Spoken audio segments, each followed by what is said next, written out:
Olá pessoal, sejam bem-vindos a mais um episódio de Pamogossó e hoje estou aqui com duas visitas muito ilustres, tá bom? Principalmente aqui na nossa área de especialidade coreana, que vocês já vão entender o que é. Para não dar muito spoiler, eu vou pedir primeiro para eles se apresentarem. Muito obrigado, Fernando e Léo, por participarem aqui com a gente do Pamogossó. Quem quer falar primeiro, assim, basicamente, quem é você? Pode falar. Posso começar? Vamos lá. Obrigado pelo convite. Eu me chamo Léo Andrade. Eu sou sócio fundador da Companhia dos Fermentados e sou um grande pesquisador e inventiva aí dos fermentados todos ancestrais com técnicas malucas, desde comidas a bebidas. Eu sou o Fernando, também ajudei a fundar a Companhia dos Fermentados e estamos aí há 8 anos ajudando a modificar a legislação brasileira, criando novos produtos, fazendo resgate e a documentação e divulgação de técnicas ancestrais de transformação dos alimentos através da fermentação.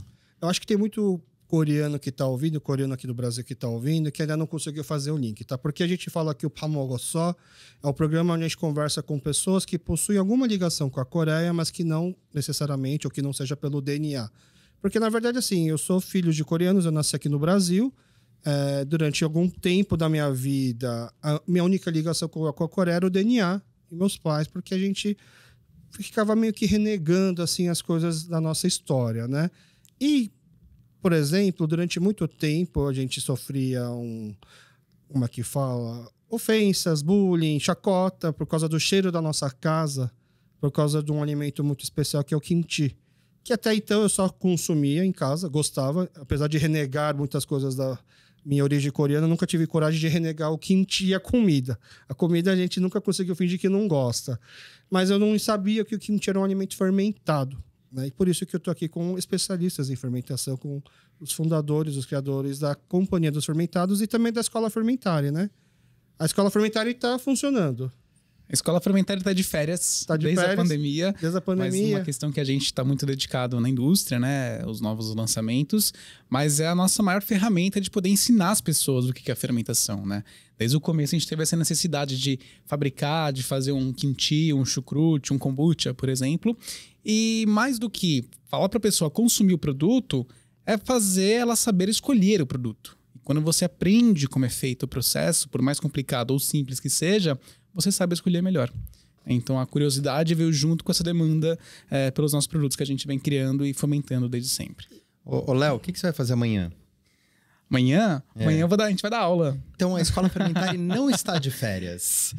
Pode explicar melhor, então? Posso. A gente deixou de ter cursos continuados como a gente vem fazendo há 6 anos. Como o Léo bem falou, a gente, como faz coisas muito diferentes, como, por exemplo, o kimchi, do qual a gente vai falar bastante ao longo do programa, explicar para os brasileiros, explicar para as pessoas o que é esse alimento. A gente teve que fazer esse trabalho, por exemplo, com o kombucha, que é o nosso carro-chefe. Kombucha, para quem não sabe, é um chá fermentado, não alcoólico, que não existia nem na legislação brasileira. Então, parte desse nosso trabalho é fazer a divulgação, ensinar as pessoas que isso existe e que isso é saudável, digamos assim. Por exemplo, no caso do kombucha, ele pode ser um substituto de um refrigerante convencional. Mas o que é isso? Poucos lugares tem. Então, a gente escreveu 2 livros para explicar também, vamos falar um pouco deles ao longo do programa. E agora, nesse momento, como a gente está com uma indústria tomando muito o nosso tempo, a gente faz cursos pontuais para grupos que contratam a gente. Então a gente dá assessoria, acabei de dar 2 assessorias para indústrias que estão produzindo bebidas alcoólicas de frutas brasileiras, que é uma coisa que a gente pode falar também. Que coisa que existia antigamente, mas hoje em dia parece que vinha só de uva, né? A gente esqueceu que dá para fazer. Esqueceu, porque já fazia muito mais do que uva, né? Durante milênios nesse território. E no resto do mundo também. Enfim, e vamos também a restaurantes. O Léo agora deu assessoria na Bahia em 3 restaurantes. Inclusive ensinando a galera baiana a fazer kimchi. Nossa. E fazer bebida, carta de bebida. Então a gente tem esse braço de serviço. A escola tá de férias. Eu falei de férias assim, se você abrir o site, vai estar lá, estamos de férias. Mas se você ligar, a gente vai atender e dar uma aula tranquilo, legal. Eu vou cutucar bastante a escola, tá? Sim. Eu tenho minhas dúvidas em relação à escola. Sim. Antes de entrar nesse assunto, para quem tá vindo aqui pela primeira vez, Pamogossó, que é o nome do nosso quadro dentro do KeoPodcast. O KeoPodcast é o podcast que é um guarda-chuva de alguns programas, entre eles esse Pamogossó, que está indo para o ar hoje, um dia antes, hoje está entrando no ar dia 21 de novembro, um dia antes do dia do kimchi. Por isso que a gente resolveu fazer esse programa especial, ligando a fermentação, o kimchi, etc. Que responsabilidade. E Pamogossó quer dizer literalmente você já comeu arroz, mas na verdade quer dizer se você já comeu alguma coisa, se você já almoçou, já jantou, já tomou café, que é a nossa forma, é uma das formas coreanas assim informais de perguntar se tá tudo bem, né? Sabe, igual o paulista, o iaê, você já entende, quer dizer, e aí, tá tudo bem? Sim. É o nosso tá tudo bem. Então eu pergunto para vocês logo de cara, né, como nossa recepção. Léo, Pamogossó, Fernando, Pamogossó, vocês já comeram? Já, a gente tá num horário meio ruim, né? 4h20. A gente tava justamente falando sobre isso, em terminar o programa e saber onde comer depois. Um bom coreano. E de repente comer durante o programa, por que não? Vocês já estavam pensando em jantar aqui no Bom Retiro? Com certeza. Ah, então tá. Eu faço até questão de acompanhar, tá bom? Nesse legal. Daí. Mas pra gente também... Sabe, minha esposa, quando a gente começa a conversar, ela começa a dar resposta atravessada, eu sei que ela tá com fome. Então, isso é universal. Eu sou assim. E aí não faz sentido nenhum perguntar se você já comeu, chamo vocês aqui para conversar com fome, e aí é só começar a receber patada aqui nas nossas conversas. Então, para prevenir isso, a gente tem o apoio do Otugi. O Otugi, que é o maior mercado importador de produtos, de comida e de alimento, de bebidas coreano. E não só importador, mas também como ele revende e produz muita coisa aqui, feita pela comunidade coreana, tá? Então, durante muito tempo, né, o Otugi vendeu muito kimchi feito aqui pela comunidade. Hoje eles também fabricam. E agora, por conta da pandemia e por conta da popularização da cultura coreana através das séries e das músicas, né, eles começaram a importar da Coreia kimchi já próprio para importação, para poder ser mandado por compra online. Né? E aí o Tug é nosso parceiro, eles agradecem a vinda de vocês, eles estão dando aqui um voucher de compra lá, então depois da gravação também podemos passar lá para vocês comprarem alguma coisa. A gente é muito fã deles. Lá vende os principais insumos para você poder produzir kimchi, você consegue encontrar lá. Sim. Agora, nesse exato momento não tem, eu sei que vai chegar mais para frente, mas eles estavam até com aquela mistura já pronta para quem não quer ter todo o trabalho de fazer o gochujang. Não só o molho de farinha de arroz. Toda aquela mistura já de farinha de arroz, molho de peixe, etc. Que é só você joga na selga, só entre aspas, né? Sim. E aí você faz o resto. E tá pronto. Eles tinham até isso, né? Porque é a forma que tá crescendo o interesse, né? Muito legal. E aí, obviamente, pro programa de hoje, eu trouxe aqui os principais kimchis deles, porque, para quem não sabe, kimchi não quer dizer uma única salada de acelga fermentada. Você pode fazer kimchi com várias verduras. Sim. Imagino que vocês já devem ter feito experimentos muito loucos tentando fazer kimchi de outras coisas. Conversaremos disso também. E aí, eu trouxe os kimchis e a gente fala assim, o arroz feijão pro coreano é arroz e kimchi. Então, literalmente, a gente consegue comer só arroz e kimchi e mais nada. Então, eu trouxe algumas variedades de kimchi e a gente vai comer o kimchi enquanto conversa com arroz. Todo coreano, quando chega em casa, costuma ter o arroz já pronto, porque a gente tem uma panela elétrica de arroz e o arroz fica quentinho lá durante horas, né? Então a gente costuma fazer arroz para poder chegar em casa e já ter o arroz. A gente não tá com a panela elétrica de arroz, mas eles também vendem esse arroz aqui que já tá pronto e que é só esquentar no micro-ondas, né? E aí eu peguei a versão de arroz branco normal e esse arroz que eles chamam de arroz preto, que é o arroz que a gente costuma comer mais em casa, que é um arroz já misturado com gergelim. Eu acho que não é gergelim, acho que é um arroz preto mesmo. Ah, legal. Ele é um mix de arroz, né? Aquele arroz negro que costuma ser mega caro, né? Sei. É mais ou menos isso. E também com tofu, tá? A gente tem um prato na Coreia que chama tubu kimchi, que quer dizer, tubu é como a gente fala em coreano, tofu. E é muito normal só comer o tofu e o kimchi, né? Quando as mães coreanas lá, infelizmente os pais não participam tanto isso, mas deveriam participar mais, acho que um dia vai mudar, se juntam para fazer o kimchi, é normal já trazerem o tofu para enquanto vai fazendo, já comendo o tofu e o kimchi junto, né? Então hoje a nossa harmonização é basicamente essa enquanto a gente vai conversando. Eu vou repegando aqui os kimchi. Eu já gostei dessa ideia, hein? Ainda mais que a gente gosta muito de kimchi. Aliás, uma curiosidade, né? Você sabe o que significa kimchi? A etimologia? É. Não, você me pegou agora, você sabe. Eu sei. A cara que você fez assim, tipo... gente, justamente o programa hoje é isso. É um coreano aprendendo com outras pessoas sobre o kimchi, tá bom? Então, não vão ficar se achando que, nossa, quem que é o coreano nessa história, tá? Porque, como eu falei no começo, durante muito tempo a gente ficou com um bloqueio de querer saber aprender essas coisas, né? Então, e aí, até linkando com a escola, né? Eu já tentei aprender a fazer kimchi com a minha mãe várias vezes, né? E aí ela não tem medida, é tudo na mão. Aí eu falei, não, eu preciso aprender com alguém não coreano para ser um pouco mais exato. Foi aí que eu fui descobrir que a escola estava de férias, entendeu? O que quer dizer kimchi? Kimchi significa conservas de vegetais. Tá. Basicamente, ou seja, tudo que é vegetal, você pode fermentar seguindo a técnica, né? E virar um kimchi. Exatamente. É isso. Quando você encara a fermentação como uma técnica e não como uma receita, basicamente você vê essa técnica surgindo por diversos lugares no mundo de forma síncrona. Que no caso do kimchi, o que acontece é uma fermentação lática. Ou seja, a vegetal, água e sal, algo meio salino ali. Se você troca os vegetais do kimchi, como por exemplo, por um repolho, você vai ter um chucrute. Né? Mas a mesma técnica, os mesmos organismos fermentando ali no meio. Aqui no Brasil, os indígenas fazem isso com mandioca. Mandioca puba, mandioca fermentada, também vem de você colocar a mandioca no meio de água. Submergir. Uma fermentação lática. Exatamente. Entendi. Legal. Obrigado pela aula. Calma aí. Deixa eu pegar mais aqui. Eu me considero uma pessoa muito corajosa em provar as coisas no mundo, mas no mercado tem os kimchis mais assustadores da minha vida. E obviamente eu sempre pego eles. Kimchi fermentado com ostras cruas, com caranguejinhos inteiros. Eu fiz um de ostras em Salvador, hein? Você fez de ostras? Fiz. Ficou muito bom, o pessoal falou. E a gente sempre vai neles, assim, nunca... E a gente que...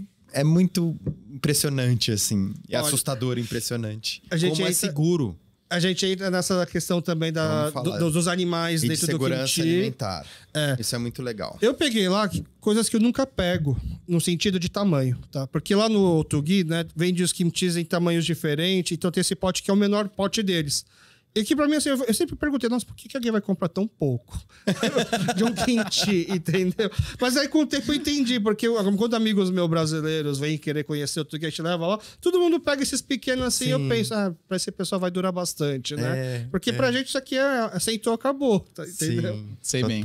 Bom, eu peguei o tofu fresco lá da data de hoje. Eu vou botar esse arroz aqui no micro-ondas, vocês vão ver como ele sai igualzinho da panela, e vou já porcionar aqui.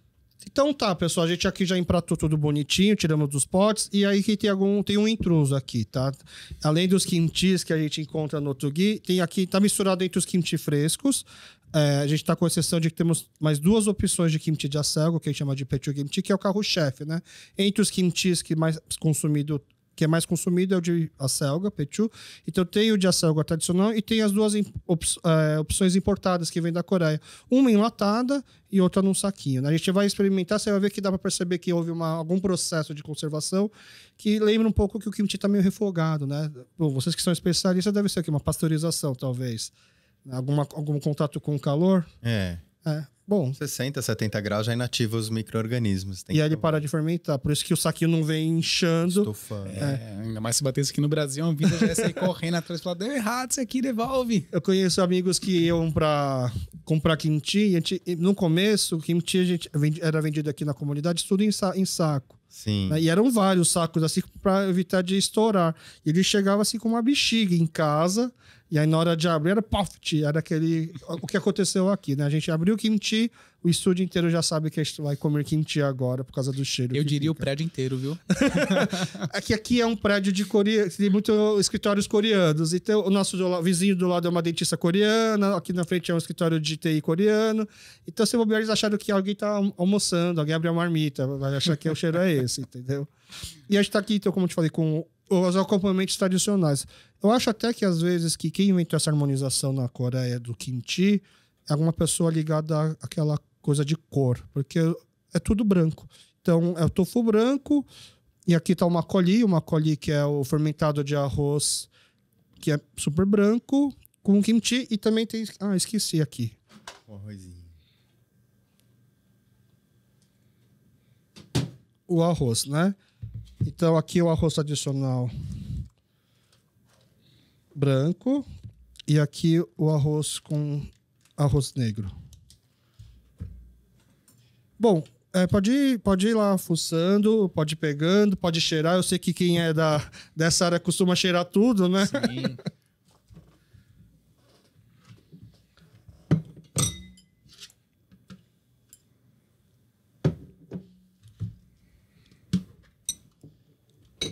Eu tô curioso para entender o perfil desse daqui, dos importados. Você vê que ele é muito mais macio, ele realmente parece que foi cozido, mas não tão cozido, né? Quando ele é cozido, ele transforma e vira outra coisa, que é uma coisa maravilhosa também, né? Tanto que tem muitas receitas como um sopa de kimchi, né? Com barriga de porco, com tofu e tudo mais. Então, a temperatura faz bem pro kimchi como sabor. Sabe que, assim, em casa eu sempre gostei de cozinhar, mas eu sempre me achei uma farsa, porque tudo que eu sabia cozinhar era a base de um kimchi. Então, eu sabia fazer o risoto de kimchi, né? O kimchi bokkeumbap. Eu sabia fazer a caldeirada de kimchi, que é o kimchi jjigae, a panqueca de kimchi.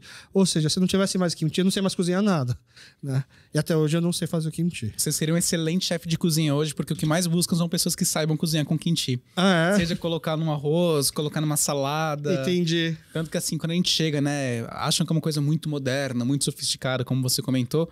Cara, não é. O brasileiro descobriu agora e tá colocando em todos os lugares, vendo que o sabor fica realmente fenomenal. Amém. Até coxinha com kimchi eu já comi. Ah, é? Pois Não, é. que ela é frita e empanada já com o kimchi dentro. Sim. Exatamente. Nossa. Eu sempre falo assim que eu como kimchi com tudo, e principalmente com comida brasileira. Eu adoro feijoada, nos pratos que eu mais gosto. Eu preciso comprar feijoada, levar para casa para poder comer em casa junto com o kimchi, porque eu acho que o kimchi dá uma quebra na gordura que faz com que você consiga comer mais 2 kg de feijoada, entendeu? Por exemplo, eu adoro pastel com kimchi, né? Eu brinco que eu faço um kimchi churi, que é uma mistura de chimichurri com kimchi. Eu pego o kimchi, dou uma picada nele, deixo ele bem picadinho, jogo um azeite para ficar mais... Igual como vem aquele vinagrete da feira. Eu faço a versão vinagrete da feira com kimchi, e aí eu jogo assim por cima do pastel e eu como junto. Então, eu agradeço muito meus pais por terem vindo justamente pro Brasil, que eu acho que a culinária brasileira combina muito com kimchi, de verdade, assim. Eu não entendo como o mundo não descobriu isso ainda, né? Ainda, espero, né? Saúde. Kombe. É como a gente costuma falar saúde em coreano. Kombe. Kombe. E o que estão achando... Assim, já tinham comido tofu com kimchi dessa forma? Já? Muito bom. Concordo com essa harmonização. Super. Bom, o pessoal da Companhia dos Fermentados, eles também trouxeram o kimchi que eles produzem. E que, assim, se não for um teste cego visualmente, a gente consegue identificar mais fácil por causa da cor também. E também, acho que até a forma que é cortada a cenoura, por exemplo. Nunca vi cenoura redondinha, assim, né? A gente sempre vê a cenoura, tanto que eu chamava quando criança de minhoquinha a cenoura, porque ela via mais ralada, por exemplo. Ralada. E aí vocês trouxeram esse kimchi que vocês até falam que o pessoal brinca que é um kimchi de verão porque ele é mais suave, é isso? Exato. A gente começou fazendo kimchis mais genuínos, digamos assim, seguindo as receitas que são tradicionais coreanas. E as pessoas que provavam achavam que a gente tinha errado na receita. Mas como você bota essa quantidade de pimenta? O brasileiro não está acostumado a comer pimenta, pelo menos... paulistanos, né? Por isso que eu fiquei curioso quando ele falou que isso não fazia kimchi na Bahia. Eu queria ver como que a baiana ia soltar a mão na pimenta no kimchi. Na Bahia. Pior que não, viu? Ficou levinho também. Você não pediu pra ela fazer o kimchi quente, né? Como elas costumam falar que é mais ardido. Rapaz, até tentei, mas a galera preferiu que fosse menos apimentado. Entendi. Mas é aos poucos, né? Aos poucos você vai ver e já caminho sem volta. Não, veja, o Léo foi dar assessoria num restaurante que tava fazendo kimchi e não tava dando certo. Então ele foi ajudá-los a melhorar a receita. E aí, obviamente, ele falou, vamos botar pimenta aí. Eles, não, pimenta tá bom porque o meu público não aguenta. Então a gente diminuiu muito a pimenta e a gente faz lotes relativamente grandes pra gente, né? Lotes de 300 quilos. 300 quilos? Pra poder... Isso aqui, cada batch é 300 quilos. Cada lote são 300 quilos. A gente não pasteuriza no final, então é uma longa fermentação para conseguir colocar nesse potinho, porque a fermentação é um processo ali que produz gases. Cara, eu ia comentar isso. Ele tem gosto de kimchi velho. Assim, Sim. E o que eu gosto é kimchi velho. A minha briga, quando eu vou aqui nos nossos mercados aqui, o pessoal já me conhece, é o louco do kimchi velho. Eu fico caçando, assim, tem kimchi velho? Tem kimchi velho? Kimchi que passou a validade, porque não passa a validade, Exato. ele melhora. Assim, eu e minha esposa, a gente ama kimchi velho, assim, pra comer tanto fresco, mas principalmente pra cozinhar. A gente acha que o kimchi velho dá muito mais personalidade. Sim. Aí quando eu comi, eu falei, nossa, tá me dando um bug aqui na cabeça, porque ele tem alguma coisa que ele me fala que é um kimchi, assim, eu ia até primeiro comentar assim, Sim. num teste cego, ia ser mais difícil adivinhar. Aqui pela cor tá muito, assim, evidente, né? Sim. A questão da picância, na própria Coreia, é muito diferente, cada região, cada família, quanto picante faz. Os meus pais não são muito tolerantes à pimenta. O kimchi dos meus pais é muito mais suave. O da minha sogra, que já faleceu, é muito ardido. Então, quando a gente... Eu e minha namorada, a minha esposa, né? Quando a gente começou a namorar e experimentava o kimchi da mãe dela, assim, eu não conseguia comer porque eu achava muito ardido.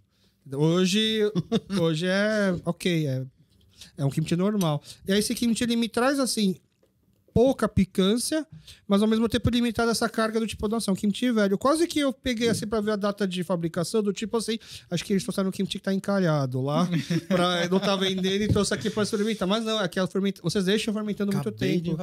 Acabei de vazar. Mas Vai o quê? quando foi Uns produzido? 90 dias, né? Foram 3 meses. Nossa, É de bem fermentação. velho. os coreanos que estão ouvindo agora, esse daqui, que trabalham com kimchi, não estão acreditando que alguém faz um kimchi, espera 90 dias para depois invasar para poder vender. Pois é. No desejo de poder entregar um produto que não é pasteurizado e que esteja estável em temperatura ambiente. Então, é mais pelo processo de conservação. Então, como a gente já deixou ele fermentar muito, não vai inchar, Ele para de não vai fazer produzir gás. aquela bola que vai explodir. Exatamente. E aí consegue viajar melhor também. Exatamente. Então, vocês conseguem vender isso online. Sim, Brasil inteiro.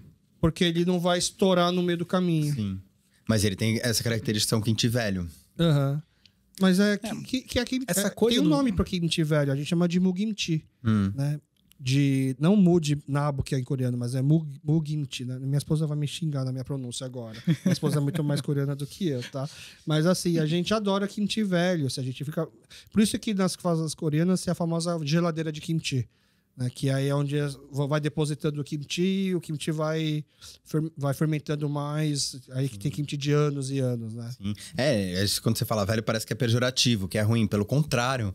Igual um vinho, né? Talvez. Ele melhora como um vinho. como um A gente sente isso. Shoyu. E o shoyu também, quanto mais velho... Sim. Legal. Pensando que o quê, né? Na fermentação você tem a transformação desses carboidratos, né? Ou até mesmo a frutose de uma cenoura, de um nabo, de uma selga, no que a gente chama de resíduos metabólicos, que são as camadas de sabor. Então, sabor um pouco mais ácido, um pouco do vinagre, um pouco do ácido lático, tudo que vai compondo o nosso paladar e preenchendo, que é a parte mais impressionante, vem na fermentação, ou seja, os organismos transformam esse carboidrato, a energia deles, e deixam esses resíduos no sabor do alimento, que é a parte que é mais interessante pra gente no paladar. Num kimchi velho, isso já aconteceu, ou seja, você teve grande parte desses carboidratos que também já viraram gás carbônico, que deixa ele instável no transporte, né? Já virou esse sabor complexo, e aí você tem uma segunda etapa que começa, que é uma ação enzimática. Você tem a quebra de outros componentes de fibras desses vegetais também pelas enzimas. Então ele vai mudando e ficando cada vez mais rico como paladar. Ou mesmo as proteínas que quebradas viram enzimas e traz o gosto umami. Quanto mais maduro, vamos chamar de maduro, mais umami ele fica. Você falou então que é um kimchi que vocês fermentam bastante antes de invasar. E na Coreia é famoso aqueles vasos, né? Que é isso, que é onde a gente coloca o kimchi fermentando. Mas eu acredito que não deve ser uma sala com um monte de vasos assim. E não deve ser uma sala que, enquanto ele está fermentando, as pessoas sintam prazer em entrar. Olha, realmente é uma sala que tá ali com temperatura, não tem controle de temperatura, mas é uma sala que tá bem isolada. Então, são vários fermentadores que não são de cerâmica, são de polipropileno, não tem tanta coisa romântica, bonita ali, mas são baldes de uso alimentício com aqueles anteninhas que a gente chama de ELOC, o selo d'água, para justamente fazer essa fermentação anaeróbica, sem contato com oxigênio. No começo, né, como ela estava bem falando, ali das resíduos metabólicos, você tem esses aromas mais pungentes, como por exemplo, os sulfetos, né? Porque o que dá esse aroma mais fedidinho? É enxofre. Então, cebolinha, cebola, alho, nabo, a selga, bom, quase tudo que vai ali dentro é fonte de enxofre. O enxofre produz, os micro-organismos fermentando produzem substâncias que são voláteis. Elas escapam para a atmosfera, nessa borbulhar aí, nessa produção de gás inicial. Depois de 1-2 meses, isso acalma. Não existe nada infinito, nem a produção de gás pelos fermentados de vegetais. Então, uma hora ela acalma.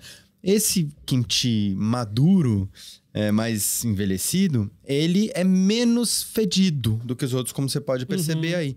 Ele realmente passou desse momento. Passou o pior.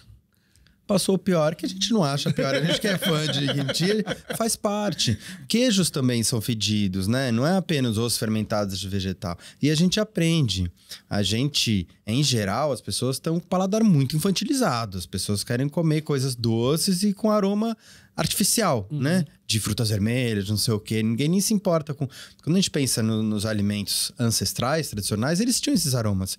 Que a gente está aprendendo a não fugir deles. Eles fazem parte. Entendi. Esse kimchi de nabo aqui, por exemplo, quando você está falando do enxofre, o nabo, por acaso, ele é mais propício a soltar esse enxofre? Sim. Porque o pessoal comenta que os kimchi à base de nabo, né, tanto o katogi quanto o chonga kimchi, que é o nabinho, falam que fede demais. E quando me falaram isso, eu fiquei em choque, porque na Coreia, sabe aqui, por exemplo, aqui do Brasil, você vai brincar de pega-pega, aí tem uma criança que é mais lerda, isso aqui é café com leite, gente. Tipo, finge que ele tá brincando junto e deixa quieto. Na Coreia, o café com leite a gente chama de katogi, que é o nome desse kimchi.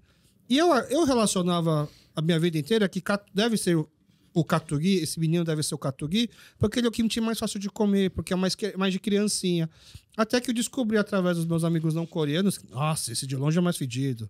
Nossa, esse é o mais forte. Eu fiquei em choque, porque eu jurava que seria o kimchi mais infantilizado. Vocês sentem também que ele talvez seja o que tem um gosto mais forte, dentre das opções que a gente tem aqui hoje? Eu nem sei se durante a gravação a gente vai falando de comida, eu vou me empolgando. Eu nem sei se eu apresentei os kimchi, mas a gente tá aqui com o kimchi de nirá, né? Que é... existe um nome em português para nirá?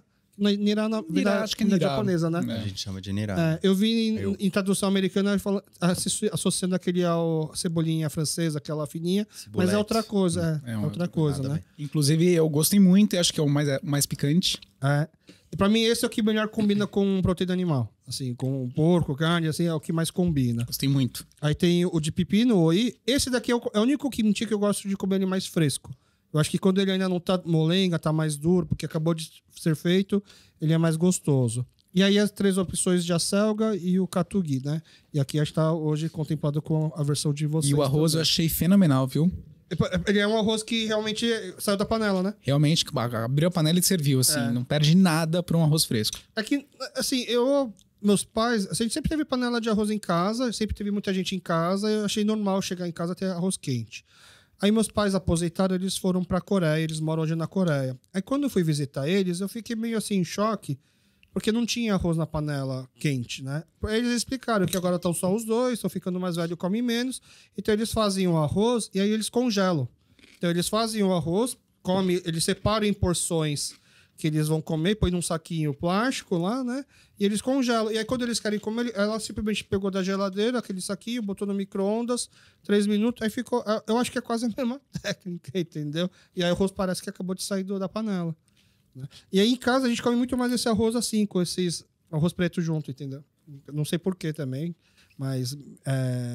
Enfeitar. E também acho que é por causa dizem que na cadeia, na Coreia, não se come arroz branco. Porque arroz branco é caro. Então eles misturam arroz com outros grãos.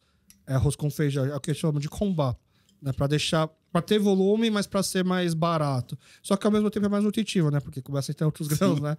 Então o pessoal sai da cadeia, quer comer arroz branco. E nas séries coreanas é muito normal você ver na série coreana, quando a pessoa sai da cadeia, na porta da cadeia tá lá a família com um pedaço de tofu. E aí faz a pessoa comer o tofu lá, logo na saída. Logo na porta, que é para ele voltar a ter uma vida branca, clara, entendeu? Uma vida limpa, assim, Sim. a metáfora que eles fazem. Esse com os grãos pretos, eu acho que tem um gosto de fibra muito legal. Que não Você sente chega a o ser gosto- tão duro igual o integral, né? Não é duro. Acho que por textura ele é muito legal, mas o sabor ele fica mais complexo.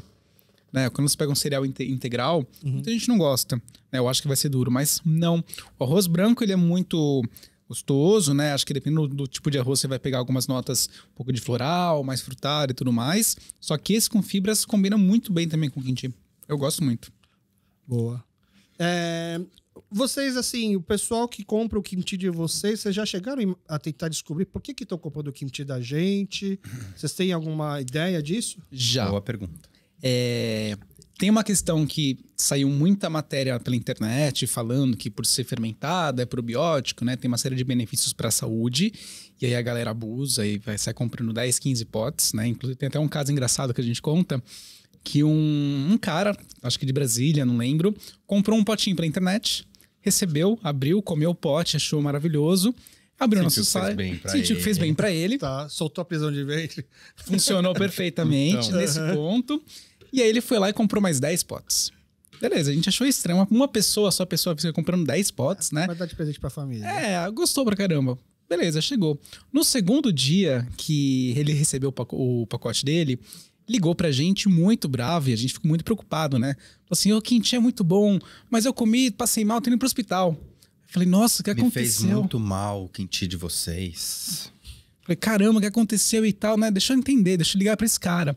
Quando eu liguei pra ele, ele me contou o que ele fez. Chegou na casa dele, ele tava seguindo essas dietas malucas de internet, que não tava Cetogênica. tomando água, não tava comendo nada fresco, nem salada, nem nada. Simplesmente a alimentação dele era kimchi de manhã até a noite. Durante 3 dias. Só kimchi. Ele Só comeu kimchi. 8 potes de kimchi da hora que ele acordou até a hora que ele me ligou. Nossa. Se ele comesse 8 potes de qualquer coisa, ele ia passar mal, né? Pois é. Se tomasse 8 litros de água, ele iria passar mal também, sabe? Isso, uma pessoa. Mas, cara, quando eu faço churrasco com meus amigos não coreanos, eles falam assim, vamos fazer churrasco coreano, e eu sempre gosto de levar vários kimchi. Eles comem muito, assim, muito, né? A gente vai fazer quilos e quilos de panceta e tal. Aí no dia seguinte as mensagens assim, nossa, o kimchi ontem me detonou. Gente, calma lá, a gente comeu, bebeu. Sabe, o problema comeu é o kimchi. muito. O problema é o kimchi, isso é sacanagem. É igual quando o pessoal fala que o problema foi aquela última taça de vinho que eu misturei. Sim. Bebeu a noite inteira vodka, uísque, cerveja, foi aquela taça de vinho. Azeitona da empada. Mas você sabe que às vezes eu faço dieta de... Como é que chama? Ficar sem comer? Jejum Jejum intermitente. Fico ali 16 horas e eu quebro meu jejum com um copo de caldo de kimchi. Porque quando a gente faz em vaso, sobra um monte de líquido. E eu não descarto. E aí tá lá, para de comer às 7 da noite, às 11 da manhã, eu vou lá e vou tomando devagarzinho um copo, sei lá, 100 ml. Mas algum motivo especial pra isso, assim? Não, de alegria mesmo. Me faz super bem. Tá. Quer dizer, não me dá desarranjo. Então, é uma carga grande de bactérias e leveduras, tem a questão da acidez, tem a questão da... Você sabe que eu tive até problema no dente também uma época, né? Porque, bom, eu tomo muito kombucha ao longo do dia e como não apenas kimchi, mas chucrute, eu comecei... Eu não tenho problema nenhum na boca, não tenho nenhuma cárie, nenhuma obturação, nunca tive. Mas começou a me dar sensibilidade. Por causa da acidez? Quando eu fui na dentista, a dentista olhou minha boca e falou assim, Fernando, você tá comendo coisas ácidas? Aí eu fiquei quieto, ai meu Deus do céu. Aí eu expliquei, ela falou, nossa, para, porque é isso. Gente, isso é super O ácido. problema é o excesso. Tudo é problema, excesso. Pode dar acidose. Então, kimchi faz bem, kimchi é probiótico, eu como a 10 que não vai, não funciona. Não funciona. Sabia que tem uma história do Macaulay que não sei o quanto é verdade, né? Mas o Macaulay, durante um tempo, ele ficou meio esquecido na Coreia, porque era uma bebida de camponês e tal. E aí tem uma história que dizem que na década de 90, uma jornalista foi demitida, e aí ela ligou para as amigas, gente, eu fui demitida, eu tô mega deprimida, vamos sair. Aí uma amiga falou assim, vamos em tal bar. Aí chegando em tal bar, era um bar que fazia Macaulay artesanal. E aí elas encheram a cara de Macaulay, e ninguém nem lembra como chegou em casa e tal. Ela de ressaca no dia seguinte, foi no banheiro e tal. Aí ela pegou o celular, enquanto ela estava sentada lá no trono, ela pegou o celular. Aí as amigas, todo mundo mandando mensagem assim, nossa, vocês estão bem? Gente, eu não sei o que aconteceu ontem, mas assim, meu intestino soltou de uma forma que até minha pele tá melhor. E aí todo mundo, eu também. E ela ficou com aquilo na cabeça, fez uma matéria explicando as propriedades probióticas de uma coli e, bum, virou assim Virou febre. E aí, tanto que hoje, né, a mesma cena que tá tendo... Tá tendo uma cena de macoli artesanal na Coreia, equivalente a mais ou menos a cena da cerveja artesanal 5 anos atrás, há uns 6 anos atrás, assim, de um boom crescente, assim, todo mundo querendo experimentar o macoli artesanal e as suas variações. Por isso que eu fiquei, assim, eu tive um bar de cerveja artesanal, né? Por isso que eu fico nessa coisa do tipo assim, acho que tem tudo a ver essa cultura do macoli artesanal com a cerveja artesanal. Acho que dá match aí. Dá super. Pensando também que é um grão que fermenta, né? Como você falou, muito mais próximo da cerveja do que do vinho. E pensar que você pode fazer uma maculi, talvez com arroz integral, arroz negro, ou se não com arroz vermelho. Né? Todos eles vão dar um sabor diferente aí. Obviamente não vai poder chamar de maculi original. Sim, mas isso daqui é o que a nossa comunidade já está acostumada, assim, do tipo, essa nossa imigração completa 60 anos esse ano, né? E os primeiros relatos aqui eram os kimchis eram feitos com alface, porque demorou. A gente teve uma sorte, entre aspas. Sim, a imigração coreana aqui teve muito respaldo da imigração japonesa, que era maior e mais antiga. Então, os primeiros coreanos que chegaram aqui na década de 60 ainda tinha lembranças da colonização japonesa na Coreia, né? A Coreia foi um tempo, de 1910 até o final da década de 40, uma colônia japonesa, onde sofreu todo aquele problema do imperialismo. Mas, então, a maioria dos senhores que chegaram aqui na década de 60 sabia falar japonês. Então, consequentemente, morou perto da Liberdade. A comunidade coreana ficou na Glicério, que é um bairro periférico, assim, a Liberdade. Sim. E se aproveitava da tofu, algumas coisas que ainda tinha alguma coisa de lembrança, mas a selga foi meio difícil no começo achar. E aí muitos começaram a fazer kimchi de alface, assim, o que a gente aprendeu, né? Entre aspas. Interessante. Mesmo os japoneses, quando chegaram aqui para fazer shoyu, por exemplo, eles não tinham trigo. Tinha muito pouco trigo. Soja cresce bem. Mas o Brasil, então, é um dos poucos lugares onde shoyu, molho de soja, é feito com milho no lugar do trigo. Então, isso é bem doido, porque é bem diferente quando você faz com trigo. E no Japão não tem shoyu com milho. Tem, assim, pouquinho. Quer dizer, é o contrário. Aqui tem gente fazendo, até orgânico. Uma marca muito legal que faz, mas... não é normal. Aquela coisa de você conhecer a ciência por trás para poder ter essa liberdade de fazer essas adaptações. Exatamente, ali é o carboidrato. Aí que entra, então, quando eu pergunto da escola fermentária, né? Deu a pandemia, todo mundo começou a fazer pão em casa. Né?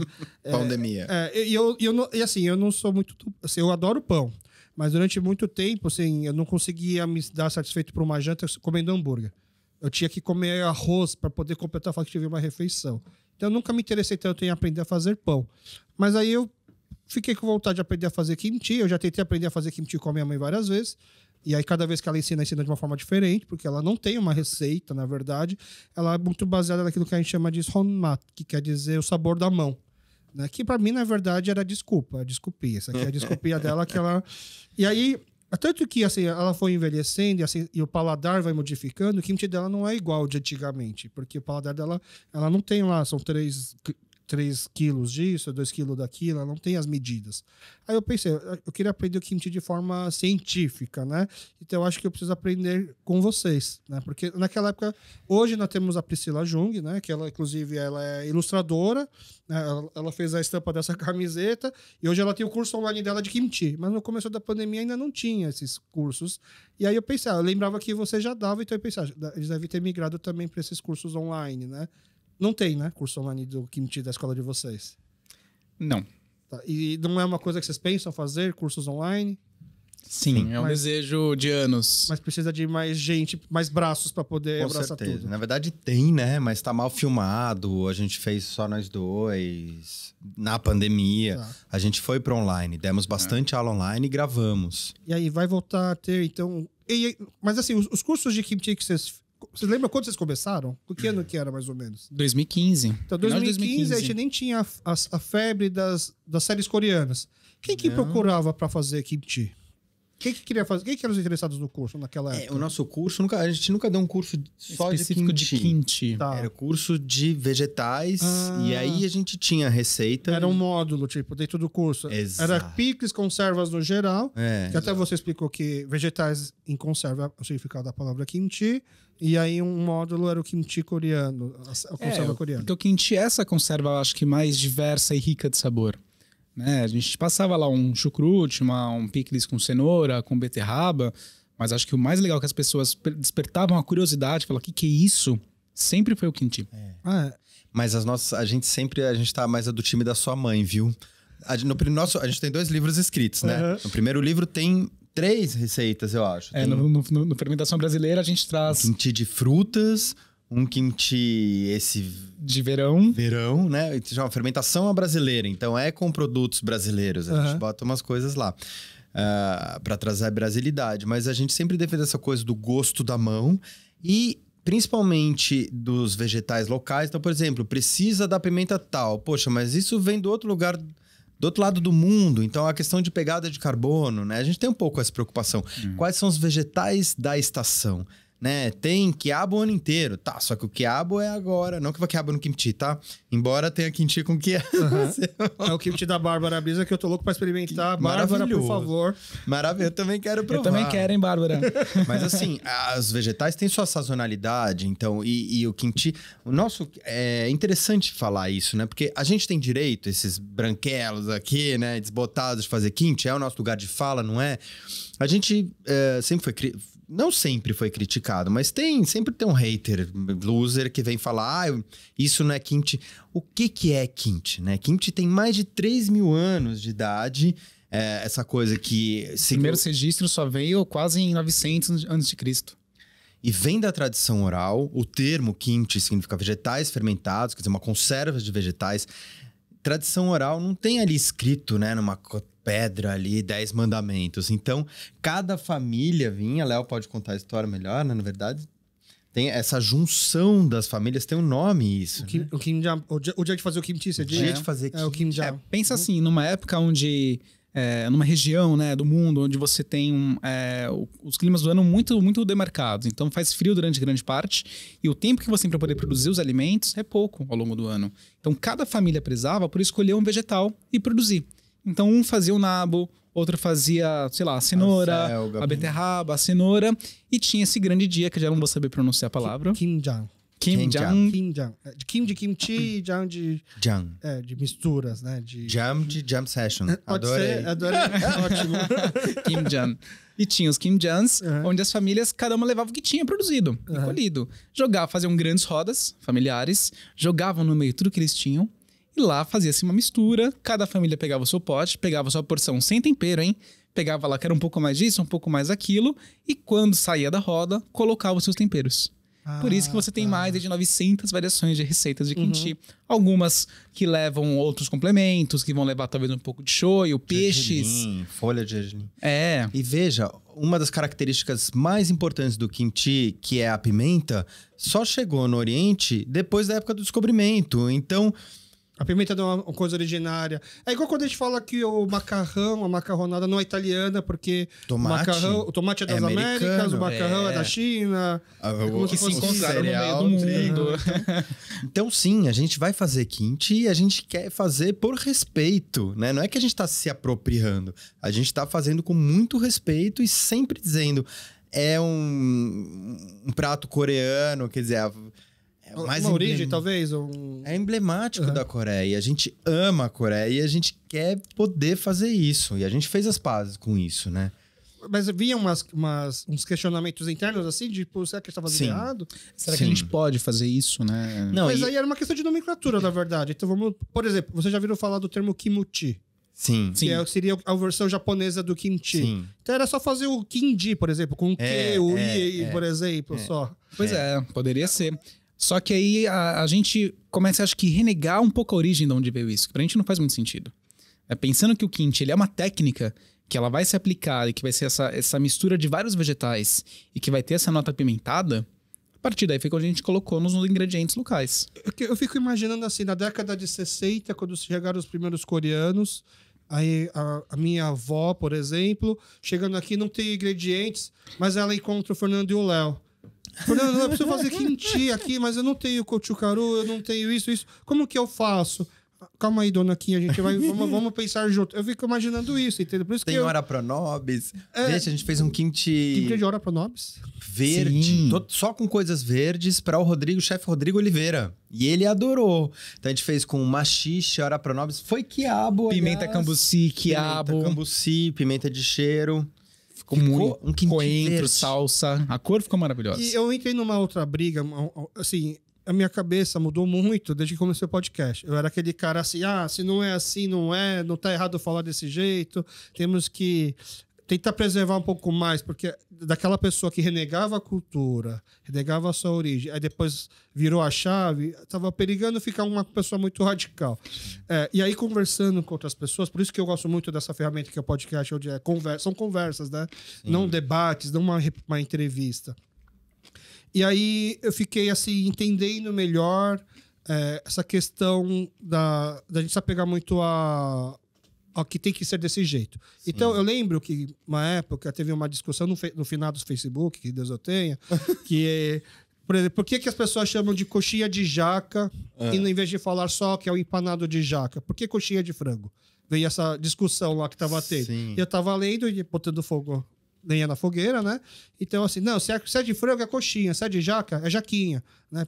E no meio que nessa questão, assim, de não pegue esses nomes. Aí, quando eu ainda estava nesse espírito, eu descobri que estavam fazendo os kimchis vegetarianos. Porque até então, na minha cabeça, o que deixava o kimchi fedido não é o enxofre, essa base científica que você tem, é o caldo de peixe, né? Que também tem um cheiro forte que ajuda. Entra aqui. Ajuda. Não, mas mas assim... Mas é outro fedor. Mas o kimchi vegetariano também cheira mal. Sim. E aí eu achava assim, você comer um kimchi vegetariano tirando o caldo de peixe, não é um kimchi, é um kimuchi. Porque na nossa cabeça o kimchi é mais suave. Sim. Porque não vai caldo de peixe, porque pela minha ignorância... Tem 2, 3 dias de fermentação, de um dia para o outro.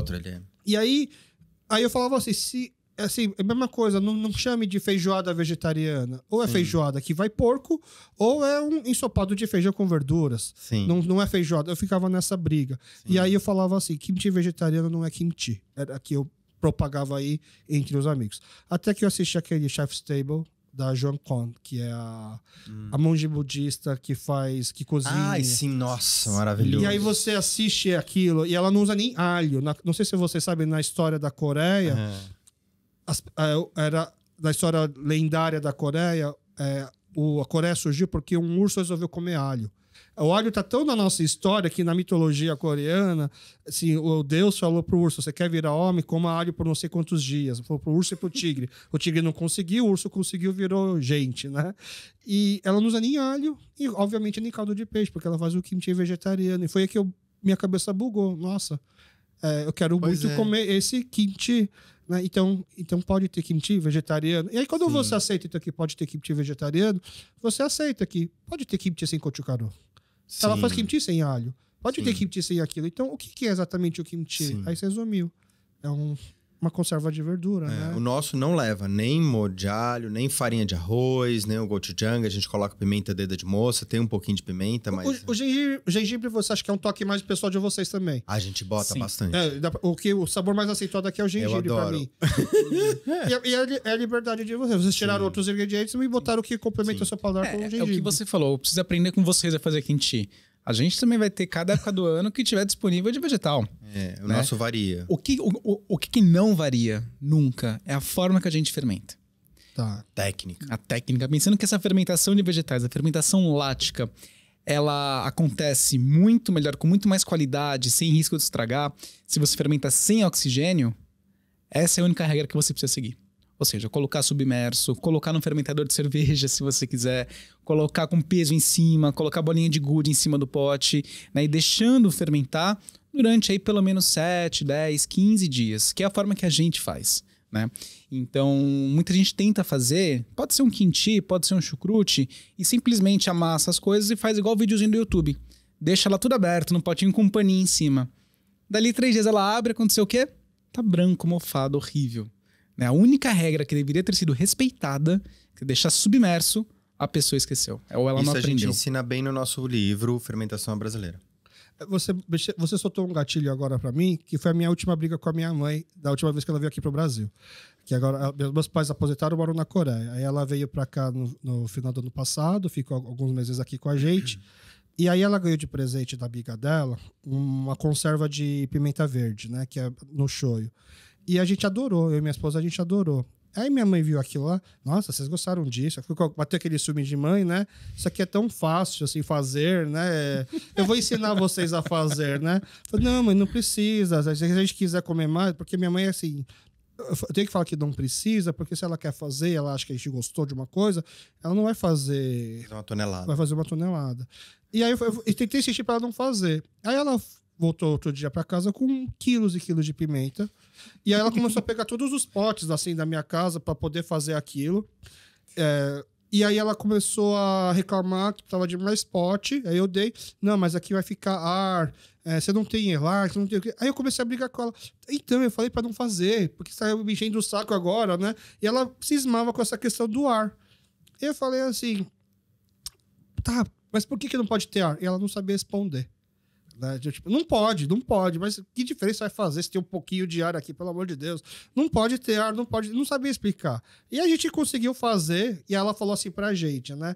Acho que daqui 5 dias já tá bom pra comer. Aí depois de 5 dias a gente tirou e comeu, não tava bom. Aí eu falei pra ela assim, mãe, não inventa de fazer alguma coisa que você não sabe fazer. Não inventa de fazer uma coisa só por ciúmes da sua amiga, que não sei o quê. E ela ficava assim, encucada. Aí começou a botar bronca em mim, porque deixou ar. Né? Porque o problema grande foi o ar. Né? E aí ela foi embora e ficou potes e potes na minha geladeira. Ela voltou pra Coreia. Aí depois de umas 3 semanas, a gente, vamos comer? Comeu? Tava melhor do que da outra senhora. Era o tempo, na verdade. Demorou pra ficar. E quando a gente comeu, ficou tão bom, eu juro assim, eu me segurei pra não chorar. Porque assim, nossa... Né? A gente briga. E aquela coisa, né? Porque ela não sabe explicar, porque ela não teve uma ciência aqui por trás pra ensinar. Sim. Ela aprendeu também vendo, né? E aí, por isso que eu falei assim, quero aprender com brancos, né? Porque acho que vão me ensinar de forma mais técnica e eu vou entender o processo. Não, e é muito legal você ver a tecnologia que já existe há muitos anos, né? Quando você pega o próprio ongui de fermentação, ele tem uma calha. Você tem ali o pote, o bocal onde você coloca os vegetais, e ao redor dele inteiro tem uma grande calha que a tampa encaixa nesse formato. E nessa calha você coloca o quê? Água. Porque você cria um selo da água, exatamente. A tampa encaixou aqui, a água vai estar sempre presente ali. A pressão interna desse pote sempre vai ser maior do que a externa pela geração do gás carbônico. Então, o que ele faz? Empurra essa tampa, começa a pular, o gás carbônico sai, o pote não explode. Só que a água que está aqui não vai deixar o oxigênio entrar de volta. Entendi. Então... mas é interessante isso que você está falando também, porque hoje em dia a gente tem um conhecimento formalizado, mas não quer dizer que é melhor. Né? O conhecimento dos nossos ancestrais, nossas mães, nossos avós, são extremamente valiosos. Mas a gente tem que mantê-los vivos, porque senão a gente vai ficando refém da grande indústria. A gente vai, daqui a pouco, achar que o kimchi que existe é o kimchi enlatado. Nada contra. Pode coexistir. Mas a gente não pode esquecer que as coisas são feitas com a mão. Quer dizer que comida boa tem gosto de mão, como os coreanos falam. Isso é a coisa mais bonita que... Eu, vontade de chorar quando eu vi pela primeira vez, assim, tem gosto de mão. E que Dona Myung falou do nosso kimchi. Então, eu sei que eu faço um bom... Não sei o que você achou, mas assim... Animal. Um kimchi que pode ser considerado um kimchi por um coreano. Quando Dona Myung, que virou a nossa amiga, né? Que é mãe do chefe Paulo Shin, que ajudou a fazer o Komá, né? Provou o nosso kimchi e falou... Fernando, bom, né? De verão. Por quê? Porque ele é mais fraco no sentido da pimenta, não da fermentação. Ela falou, bom, isso aqui é um kimchi. Nossa, eu sei fazer kimchi, sabe? Jedi. Porque pra mim a única coisa que assim, eu como... E aí, num teste cego, eu falaria assim, não é bem o meu kimchi... Um kimchi, assim, de uma família coreana, é o gengibre. Porque é uma coisa que a gente não costuma perceber nos outros kimchi, mas não é por falta de picância, não é por falta de acidez, não é por falta do cheiro, essas coisas. É um pouquinho do gengibre. Mas aí é igual aquela coisa, tipo assim, eu tô louco pra provar o kimchi de quiabo da Bárbara, por exemplo, né? Que é um ingrediente que na Coreia não se faz kimchi, não se costuma fazer. Inclusive, eu descobri um tempo atrás, assim, o coreano tipo paulistano, digamos assim, não gosta de coentro. Já na Coreia do Norte se consome muito coentro. E na Coreia do Norte é muito popular o kimchi de coentro. Nossa. E eu fiquei assim, com muita vontade de tentar experimentar também o kimchi de coentro. Também. Aí eu descobri também que houve uma migração, uma diáspora coreana para o leste europeu, para a Ucrânia, Rússia, para esse lado, até para o Uzbequistão, muito, muito antiga. Que quando chegaram lá também não tinha sago, não tinha ingrediente para fazer kimchi, eles faziam conservas de cenoura. E aí, se você vai hoje para esses lugares, em qualquer supermercado, você vê lá escrito assim, cenoura coreana. E assim, é um prato que já popularizou como se fosse... na verdade, não é um prato coreano. Na Coreia não existe aquela cenoura. Quem fazia os coreanos. Mas são os ucranianos, os russos. Eu vou generalizar porque a gente é generalizado no tipo todo. Então, eu não sei distinguir exatamente qual país do leste europeu. Mas começaram a fazer essa cenoura coreana. E deve ter muito chucrute com repolho também, ao invés de acelga. Muito kimchi. Desculpa, kimchi. Porque lá o que mais tem é... Que é o país do chucrute, né? Por isso que eu falei chucrute. Não, até existe um nome, né, do kimchi feito com repolho, não tem? Eu acho que, falar a verdade, assim, a única vez que eu comia repolho de água, kimchi, alguma coisa assim. Não vou saber. Talvez o murgimchi, talvez com repolho. Acho que minha mãe... É verdade. Minha mãe, por exemplo, ela fazia um murgimchi, que é o kimchi que é com... Inclusive, tem uma pegadinha nesse kimchi que ela botava maçã e ela cortava igual o nabo, por exemplo. É isso. E aí eu comia assim, nossa, peguei a maçã, que droga. Eu odiava pegar a maçã, verdade. Tem esse kimchi. E aí ela botava repolho, é verdade. Que interessante. Não é kimchi porque tem repolho? E maçã. E aí entra aquela coisa assim, Pode pôr maçã? Assim, quando vocês pensarem em fazer acompanhados fermentados, vocês já deviam ter bom tempo fermentado antes dessa ideia, né? Vamos começar agora com os trocadilhos de tiozão. Assim, como vocês pensaram antes de fazer acompanhados fermentados, deve ter algum fermentado que foi o que deu o começo de tudo, não? Kombucha e chucrute. O fermentado que deu origem ao comércio fermentado já foi o kombucha e o chucrute.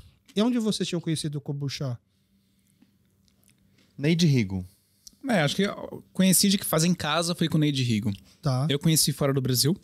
Bebendo lá fora. Bebendo lá fora, pegando uma garrafinha. O que é isso? Tal. Legal, um refrigerante, mas de chá, que diferente, né? Não é tão doce. Não é tão doce, uma coisa mais ácida. E já gostava de acidez nos alimentos? Sempre gostei. Tá. Porque também é um começo de você tirar o paladar infantilizado, né? Você gosta de acidez. E depois o amargo. Tá. E o kombucha tem um amargor, né? O próprio chá verde tem uma nota amarga. E depois, quando a gente começou a fazer em casa, né? Com a Neide Rigo, que deu pra gente a primeira cultura de fermentação, a gente viu que era um mundo muito legal. As pessoas iam em casa, provavam, gostavam. Daí a gente tava de presente e tudo. Um dia um grande amigo, Celso Sim, foi lá, passou em casa, jantou com a gente, pegou algumas garrafas, deixou um dinheiro na mesa e falou tchau, tô indo. A gente falou assim, poxa... Era uma provocação dela. Quero que vocês façam, eu quero levar pra casa. E a gente falou assim, caramba, tem um mercado aí, né? E a gente saiu de São Paulo, a gente ficou um mês fora, pensando o que seria, o que a gente gostaria de fazer. Eu sou programador de formação. Tá. Fernando é biofísico, né? Então, como que duas pessoas que nunca trabalharam com alimentos e bebidas iam montar uma pequena fábrica de alimentos? E aí a gente começou dessa coisa de qual que vai ser a nossa missão, o que a gente vai querer, qual vai ser o nosso propósito. E a gente viu que não era só o kombucha, não era só o chucrute que a gente iria fazer. A gente gostaria de, com o tempo, entrar em outros alimentos fermentados. Desde a parte de queijos, dos pães, das cervejas, dos vinhos. E a gente respeitou essa nossa curva de aprendizado desde o começo. A gente começou daquilo que a gente já fazia em casa. Tanto que cada ano nosso que a gente passou tem um marco muito legal de ingredientes que a gente trabalhou e daquilo que a gente fez. A gente já passou aí pela época das cervejas, por exemplo. Passamos dos refrigerantes de frutas. Já fizemos e vendemos muito pão, bem antes da pandemia, né? Você lembra disso? Lembro. Então, e cada ano a gente entrou também numa era, digamos assim, dos fermentados orientais. Quando a gente começou a fazer o miso. Então a gente fez miso do que você pode imaginar. Porque o miso não precisa ser só soja. Exatamente. Saiu miso de cacau. Miso de cacau. De banana verde, de lentilha, de grão de bico. Mas aí quando você faz esses misos diferentes, Aí a base teste para saber se ficou bom, Mitsushiro, é a sopa ou você já pegava esse miso para tentar fazer uma outra coisa? Na boca. Come puro direto. E também mandando pros amigos que já são chefe de cozinha poder provar. Né? Tanto que... De pupunha. Porque justamente é isso. Pensando como técnica, a soja é muito proteica. Podemos trocar, então, essa proteína da soja por algum outro grão? Sim. A gente pegou tudo que a gente tinha ali, não só de grão. Recentemente, a gente está fazendo agora na Bahia, com Caco Marinho, uma pesquisa de um garum, né? Um molho, o garum que geralmente é de peixe, né? Com folha de mandioca. Da maniçoba, digamos assim. Então, a gente tem essa coisa de desmontar o que a gente chama de um alimento pronto, separando receita da técnica e depois a gente cria uma nova variedade aí. E a comunidade japonesa não ficou brava por causa do miso de coisas diferentes? Eles não ficam bravos, eles ficam no mínimo curiosos para poder saber o que saiu. Todo mundo muito curioso. Acho que eles já estão mais calejados com os temakis de doce de leite, com... Isso é muito pior. Nossa, nigiri com cream cheese, até eu falo, não, cream cheese não, gente. Então eles já estão meio que calejados. A gente ainda está começando a entender. Sim, eu tenho uma curiosidade de imaginar qual que vai ser a primeira comida coreana que vai abrasileirar de vez e vai o que o brasileiro transformou, por exemplo, com a comida japonesa, o que ele fez com o estrogonofe, o que ele fez com a parmegiana, por exemplo, né? Eu fico imaginando o que vai ser agora com a nossa comida coreana. Toma cuidado que vai sair um kimchi com balinhas, minhoquinhas ácidas, umas coisas assim. Eu chutaria que a comida coreana que vai começar a ter em outros lugares seria o bibimbap. E bibimbap, na verdade, ele é muito... Qualquer lugar do mundo dá pra fazer, basta ter a forma de, sei lá, um óleo... O óleo de gergelim é uma pasta de pimenta, por exemplo, e misturar virou bibimbap e dá pra fazer com qualquer legumes da estação, né? Eu acho que é mais fácil. E aí depois eu vou começar o bibimbap com cream cheese, o bibimbap com aquilo que o brasileiro... catupiry, né? Por exemplo. Na Coreia já tem com queijo também, por exemplo. E aí... Vocês começaram, então, a fazer os fermentados orientais também, asiáticos, shoyu. Exato. E agora a gente tá nessa era dos alcoólicos de frutas, né? Então, vinho também é só de uva. Quando você questiona também na história da uva, da onde ela vem, os países, o que eles tinham de frutas para poder fazer bebida alcoólica, você descobre que a uva, poxa, hoje em dia, como o Fê sempre fala, rola uma cabernetização dos vinhos. Tudo tem que ter o mesmo sabor, o mesmo gosto, o mesmo cheiro, em prol de alguma grande indústria que ditou a regra no mundo. Só que não. Recente, né? Regra recente. Regra recente. 50 anos de padronização. Exato, né? E que virou a verdade absoluta, né? Pois é. Então, a partir desse questionamento que a gente faz da origem desses alimentos, né, e também da receita e da técnica, é quando a gente começa a aplicar nos ingredientes brasileiros, principalmente, que é o que tem ao nosso redor. Como é que chama aquele fermentado de mandioca que é líquido? Tucupi. Tucupi. O que é o tucupi? Ele dá pra fazer kimchi com ele? Com uma base de kimchi, por exemplo? Se você permitir, a gente faz, com certeza. Vocês nunca pensaram nisso antes? Não provoca a gente. Ai, meu Deus, a gente que tem que segurar. Mas a mandioca, como é que é o processamento básico da mandioca, né? Que os indígenas brasileiros fazem? Eles ralam a mandioca, espremem ela num equipamento chamado tipiti, uma prensa de palha. E o líquido que escorre dali se chama manipoeira. A manipoeira tem uma fécula ali que não é hidrossolúvel, que não está dissolvida na água. Ela afunda e vai para o fundo. Esse fundo é o polvilho doce, que se fermentado vira polvilho azedo.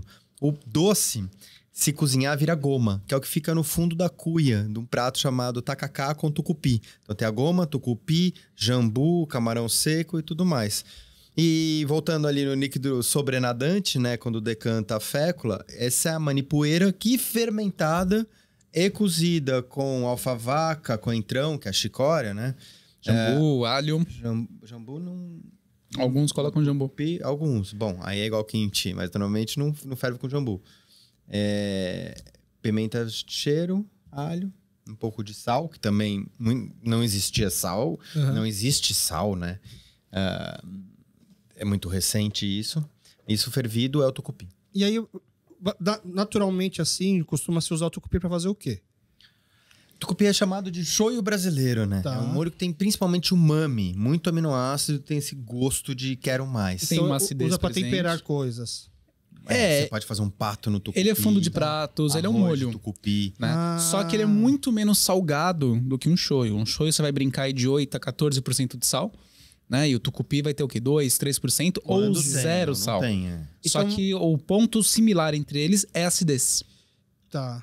O Então, tucupi original não tinha sal, porque não existia sal. Não então tem na fonte de verdade, sal. essa provocação mais não é fazer o kimchi com tucupi, mas talvez um bulgogi com tucupi. O bulgogi que é o churrasco coreano, aquela carne bovina temperada com o shoyu e Sim, açúcar. sim. Então seria trocar o shoyu pelo tucupi para tentar Sim. ver o que sai, na verdade. Sim. Sim, Entendi. acho que daria super certo. E eu tô lembrando aqui, alguém fez recentemente, eu provei um kimchi que no lugar do shoyu colocaram um tucupi. É que o kimchi naturalmente não costuma ir shoyu, não vai shoyu, né? O óleo, No kimchi. do kimchi. Tanto que assim, a minha sogra, quando ela veio pro Brasil, ela não sabia fazer kimchi. E aí, quando ela viu a necessidade de aprender a fazer kimchi, ela ligou pra mãe dela, perguntando quanto de óleo de gergelim tem que entrar no kimchi. E a mãe da minha sogra falou assim, que absurdo, como assim? Não vai. Aqui na cabeça dela, toda comida gostosa vai óleo de gergelim. Mas é no Entendeu? final, né? Então, mas, Senão oxida. mas assim, eu falei besteira? Vai shoyu? Não, No kimchi? Eu já vi receitas que A vão. gente coloca. A gente coloca. Nesse daqui. Esse Sim. tem, por Ah, exemplo. entendi. É. E seria Mas- pra fazer o papel do quê? Ajudar na salmoura, é isso? Não. Tempero.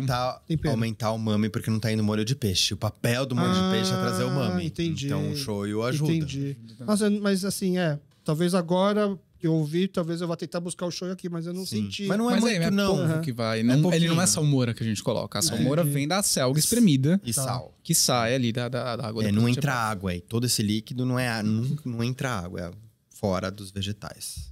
E aí aquela ideia inicial, então, de começar a fazer e vender kombucha, é onde vocês estão nesse momento, depois de 8 anos. É o nosso carro-chefe onde a gente ganha dinheiro. A gente faz kimchi por prazer e alegria e as pessoas ficam bravas quando sai do site. Assim, eu lavo... Gente, aí vai ter que fazer mais kimchi, porque dá muito trabalho. A gente faz por amor, assim. Só que isso é recente também. Desde o começo, quando a gente virou marca em 2016, poxa, a gente fazia 30 quilos de conserva, durava um ano. É. Hoje, Agora 300 quilos não desespero, dura um assim. mês. Mas a gente não ganha dinheiro fazendo kimchi. Porque é pra gente aprender a valorizar. Sabe, eu até brinco, Sim. assim, que eu falo, né, os coreanos ficam bravos quando eu falo que restaurante coreano é muito barato. Porque, assim, pelo tanto de comida e pelo trabalho que dá pra Nossa. fazer... Porque isso que tá aqui na mesa, a gente... lógico que tá na conta, mas, na verdade, não tá na conta, assim, esses acompanhamentos, esses kimchis. Você compra lá um bibimbap, um bulgogi, tudo isso aqui é obrigação vir. Sim. E é uma baita obrigação cara e difícil de fazer. Porque na verdade. demora. Eu até, assim, desculpa amigos japoneses, eu até brinco, assim, que eu não entendo como alguém paga R$800 no omakase, num R$600, por exemplo, num cara que não usa nem gás, né, pra fazer, porque é só peixe cru e cortando com a faca, no máximo tem um arroz, né, gente?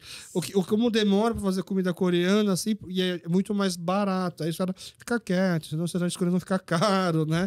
Porque os restaurantes coreanos, assim, a grande maioria, como é que eles especificam os preços?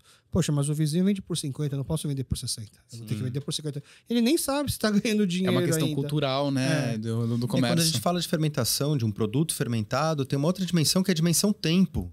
Custa caro deixar parado ali 300 Exato. quilos, é o IPTU. Ali você vê 1 centímetro de altura, é IPTU que você tá pagando. É verdade. E meu aluguel, a gente paga aluguel. Então tá aqui dentro esse preço.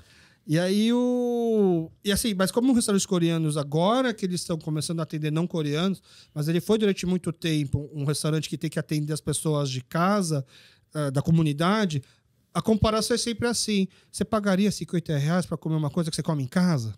Né? E aí eles não conseguiam subir esse Sim, preço, entendeu? Sim. E agora tá vindo o público que não vai conseguir comer isso em casa. Por isso que agora eles Sim. vão começar talvez a esperar um pouco mais aliviado no final do mês, assim, na hora de fechar a conta, né? Sim. Nesse sentido, a gente tem sorte pelo outro lado, que quando a dona Myung vem em casa cozinhar, ela fala: Fernando, isso aqui não encontra em restaurante, isso aqui é comida caseira. Gosto de mão. Ai, dona Myung, muito obrigado. E como que foi esse contato com ela? Primeira vez, aliás, quando a gente aprendeu a comer comida coreana, fomos Aprendeu no... com ela, né? A versão dela. Paulo Shin convidou a gente, aí fomos no... Quer contar? Pode contar, pode contar. Fomos no Comá e ela sentou do nosso lado. E ela já sabia quem vocês eram. Paulo falou, cuida deles. Tá. E aí ela sentou do nosso lado e ficava olhando a nossa cara e a gente comendo. Ela, não, vou ensinar. E pegou um kimbap, né? Pegou ali folha de... O Sam, que é a alface O e gergelim. o kenip, que é a folha de perila, né? Kimnip. Kenip. Kimnip, É. Kimnip. E aí Aí põe mais, Fernando. Então, assim, eu e o Léo, né? Vai colocando e colocando mais. Agora põe tudo na boca. Agora fala. Coreano come com boca... Fala com boca cheia. É assim que tem que... Fala. E ela ficava olhando na nossa cara. Nossa, foi tão boa. Olha, dá vontade de chorar. Arrepio com essa mulher. Mas você já tinha comido comida coreana antes? Sim. Já conhecia comida coreana. Já tava produzindo kimchi também, não? Naquela época? Sim, tanto que a gente levou pra ela pra perguntar. Isso é um kimchi? Ela... kimchi de verão. Ela é o máximo. Mas depois a gente foi tendo acesso a essa comida mais... Porque por mais que você queira, você vai num restaurante coreano, é como num restaurante japonês, assim. Você vai lá, tem churrasco, aí vem umas... É muito mais do mesmo, assim. Eu tô falando minha experiência, que é super ignorante, tá? A gente quer ir num... É a página 3 do cardápio. Não dá tempo de vocês chegarem, provavelmente. Exato. O ocidental não chega ali. E quer o que é comida que não sabe, mesmo como comida japonesa. Mesmo como é também a comida brasileira fora do Brasil. Então, com muito ela... mais feijoada, né? Com ela, a gente começou a fazer, por exemplo, doenjang, que é o shoyu coreano. O miso coreano. A pasta de soja. A pasta de soja, desculpa, doenjang. Mas o líquido que sobra é o shoyu, que chama... O kanjang? Não. Esqueci o nome. Tá. E também o vinagre coreano. Deixa eu... aí você conta o vinagre, só... O que é o vinagre coreano? Então fala do mesmo. Termina aí que eu já conto. Eu só queria contar que é muito bonito o doenjang, que é o miso, e que sai as duas coisas, sai o miso e sai o shoyu, né? Que então você pega e cozinha a soja e faz um bloco, tipo um paralelepípedo de soja e pendura. Sim, deixa lá. Que são os... Acho que é meiju. Meiju. É lindo isso, gente. Você tem que procurar na internet, quem não conhece, pra ver o processo. Então você pendura... E aquilo começa a secar e rachar e mofar. E Dona Myung fala, não, se aparecer ponto laranja e vermelho, é sorte. Dona Myung, eu sempre aprendi que isso é meio errado. Eu falei com um monte de gente da universidade. E assim, mãe de Dona Myung, mais de 90 anos de idade, come isso desde criança. Quem que é os caras?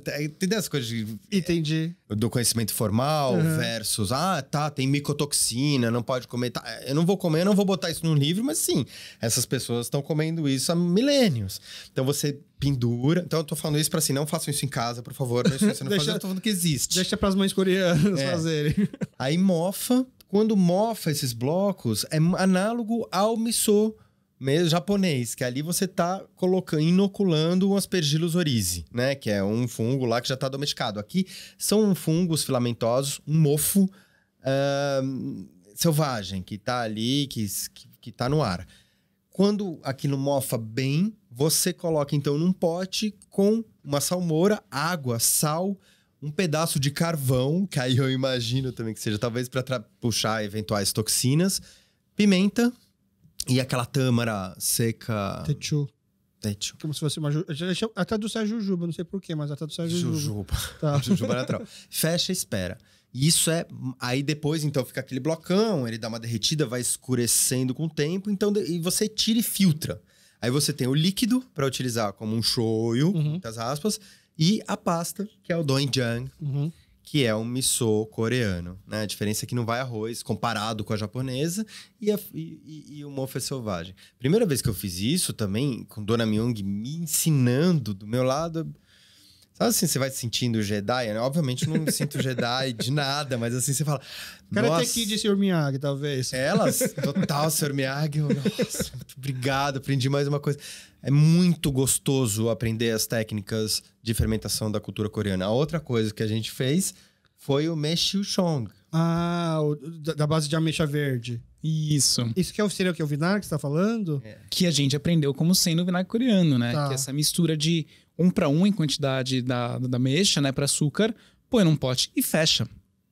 Porque eu achei estranho falar vinagre, porque ela é super doce, né? Mas ele tem um tom bem avinagrado, né? Ele fica acético. E dá uma vinagrada. Não é da ameixa isso. Também tem acidez da uma acidez ameixa, que é cítrica. Mas é da fermentação. A fermentação traz tanto que é muito acidez curioso porque você vê que o açúcar ali vai tirar a água de dentro da fruta.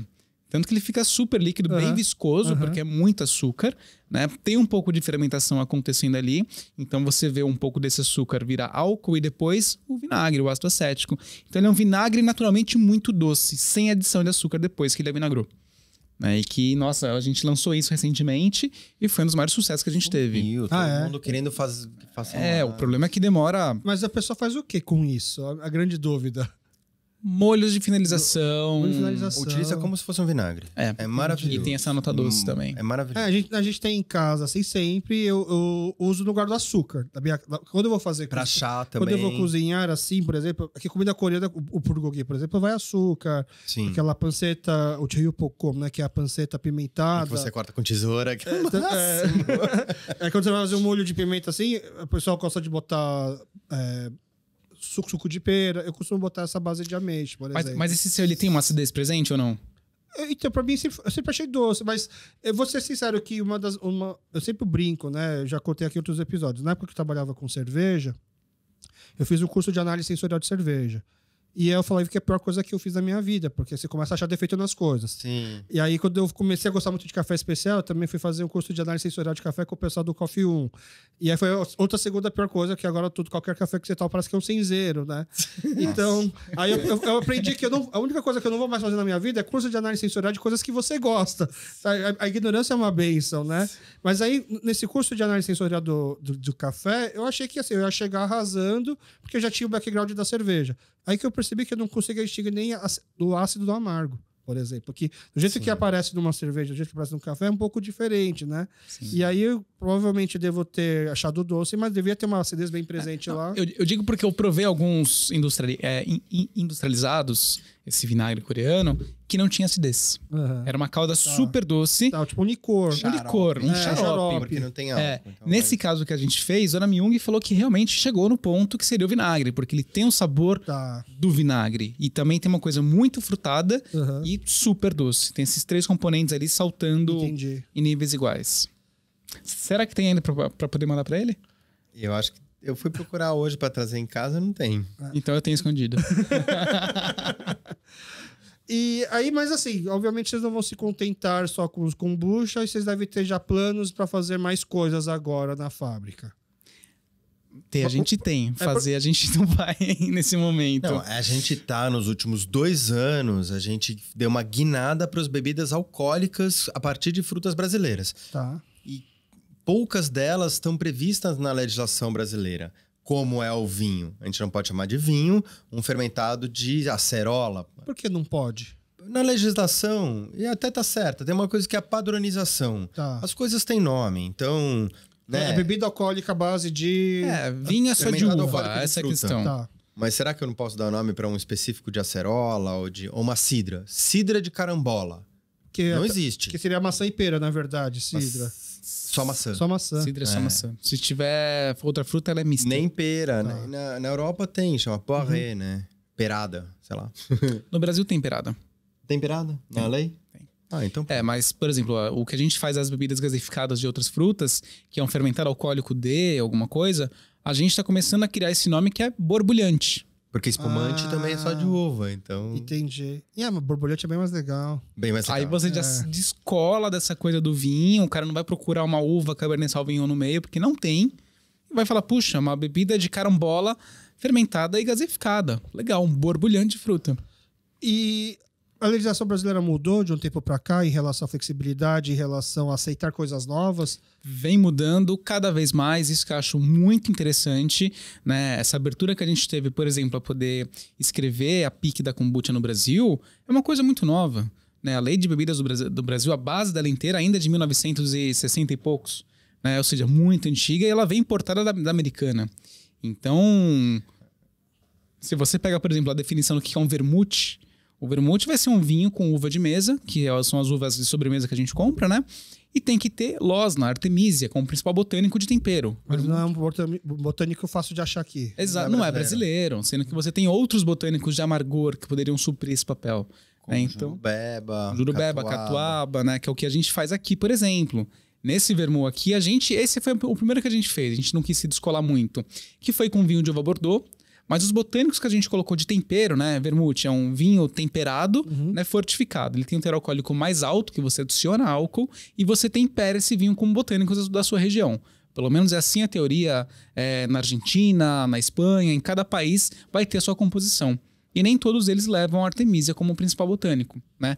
Aqui no caso, a gente colocou catuaba, pimenta de macaco, jatobá, jurubeba, sabugueiro, gengibre, caça imperial e imburana.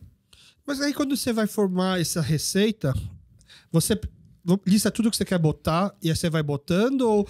Porque eu acho difícil você ter feito a receita e falar assim, faltou um pouco de pimenta do macaco. Vamos botar pimenta do macaco? Aí é uma coisa muito brincadeira sensorial, né? Base vínica, potinhos abertos, sem cheiro de um, de outro, começa a pingar, essa bruxaria com fé. É uma alquimia. É o inferno. Eu escrevi um livro sobre isso. Então, um capítulo. Em casa tem mais de 200 botânicos. Você abre um armário, tem 200 potinhos ali. E é uma árvore gigantesca ali, mas...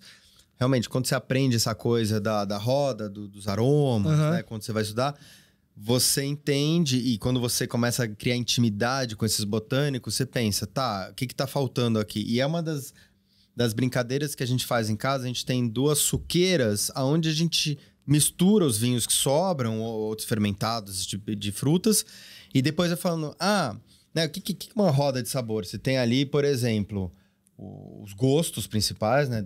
Doce, amargo, ácido, salgado e umami. Mas você tem também no nariz, né? Você tem o amadeirado, o terroso, o resinoso, o frutado. Aí dentro do frutado você tem o tutti-frutti, você tem o cítrico, você vai abrindo. Então você pensa, para onde que eu quero esse negócio? O negócio é mais fechado ou mais aberto? Tá faltando madeira. O que é madeira? Tá faltando casca, raiz ou folha? Se não, ao outro lado, tá muito doce. Precisa abaixar esse dulçor, ou agora ficou muito floral, vamos colocar alguma outra coisa, ou para poder ressaltar essa flor, ou apagar um pouco ela. Nessa brincadeira já foram produzidos com rótulo mais de 15 vermutes na companhia. E hoje a gente tem 9 em linha. 9. Sendo que, na verdade, 4 são de vinho de uva, né? Então, um branco, um rosé e 2 tintos, sendo que um é com café, que tá maravilhoso. Catucaí amarelo fermentado. E 5 são de outras frutas. Então, tem um com base de um vinho, entre aspas, de caqui, um de caju, um de jabuticaba, um com cerveja, uma bourbon, barrel aged. E aí, whisky também. A base da cerveja foi qual? Cerveja Porter. Porter, cerveja escura, tá. Um bourbon barrel aged. E tem mais um. Tem o de caju, já falou? Caju, caqui. Faltou um que eu me perdi. Cerveja. Tem branco, rosé, cerveja. Vai ser um de saquê. Um de saquê. Não batam na gente. Saquê com shiso, com gengibre, com gergelim, óleo gergelim, um fat wash de óleo gergelim, bambu, alga, nori. E parênteses em relação a isso. Antes a gente começar a estudar vermute, o que era, sabendo apenas a teoria de vinho fortificado e temperado, a gente pegava umas bases de vinho de chamate, mate verde, fermentado, fazia essa parte alcoólica e temperava. Então a gente já fazia as nossas versões de vermute desde 2016. Sem saber que era um vermute. Sem saber, exatamente. Como sempre existiu, né? Que são os lambedores, são as garrafadas. Outro parênteses, só ainda nesse saquê, até para diminuir a nossa culpa da apropriação cultural, quem pediu pra gente fazer foi o Márcio, que é um chefe, quer dizer, dono do restaurante Sítio 17 em Santos, que tem origem japonesa. Então, foi um japonês que pediu, vocês podem fazer uma versão disso aqui? Vamos fazer. E ele tá mandando shiso pra gente. Maravilhoso. Aqui mesmo no Brasil, né, falando um pouquinho dessa questão de ingredientes, a gente tem provado uns sojus bem interessantes também, que não são feitos na receita original. Fermentados com cana, por exemplo. O sochu, o destilado o japonês, que é 30-40% de álcool, por exemplo. Isso. Tá. Aqui a pronúncia é muito parecida com o soju, que é o destilado coreano que tem 15-16% de álcool. Não, falando do soju. Do soju. Isso. Que vem na garrafinha mesmo. Da garrafinha verdinha, pequenininho, esse mesmo. Variações dela. Variações. Que legal. E com sabor assim, você prova um pra volta e fala, caramba, é gostoso, muito próximo uma coisa da outra. Porque o soju, assim, na época do bar de cerveja, né, eu comecei a entender um pouco essa questão do paladar, porque o coreano bebe pra ficar bêbado. né? Assim, a grande verdade. O soju, ele é o destilado mais vendido no mundo porque o grau da açúcar dele é baixa, ele é barato, então se você for pegar em volumes de litros, você precisa tomar muito soju para ficar tão bêbado e é barato. Então é uma caçulinha, né? Que o pessoal vende aqui, o corote na Coreia é o soju. E aí eu nunca achei que fosse que a gente tomava o soju porque ele tem algum aspecto do paladar que fosse rico pra gente tomar, porque a gente toma pra ficar bêbado, né? Vira, não é tão difícil de tomar, não é tão amargo, né? Até às vezes meio docinho. Então, aí eu aprendi de que o soju não é uma bebida talvez sofisticada, né? E aí eu enxerguei que talvez o Makgeolli tivesse um pouco mais de riqueza, até por causa da questão do glamour das sours, na cerveja, né? Que talvez fosse mais fácil de vender uma Makgeolli para um brasileiro. Tem uma coisa também que o fermentado é muito mais difícil ficar bom de forma sensorial. Pode muito mais coisa dar errado e você não vai conseguir corrigir. E o destilado Agora, você padroniza. O destilado, simplesmente, dê errado o fermentado alcoólico, destila esse negócio. Sabe? Errou a destilação, destila de novo. Você vai desmontando esse álcool, né? Separar o álcool do mosto facilmente. Então, quando eu falava que a Smirnoff ela é triple destileira, é porque era ruim de deixar bom. A matéria-prima é muito ruim, cara. O destilado de cana, que é a cachaça, é o único monodestilado. É o único monodestilado do mundo que você destila e toma. Isso quer dizer que ele é nobre.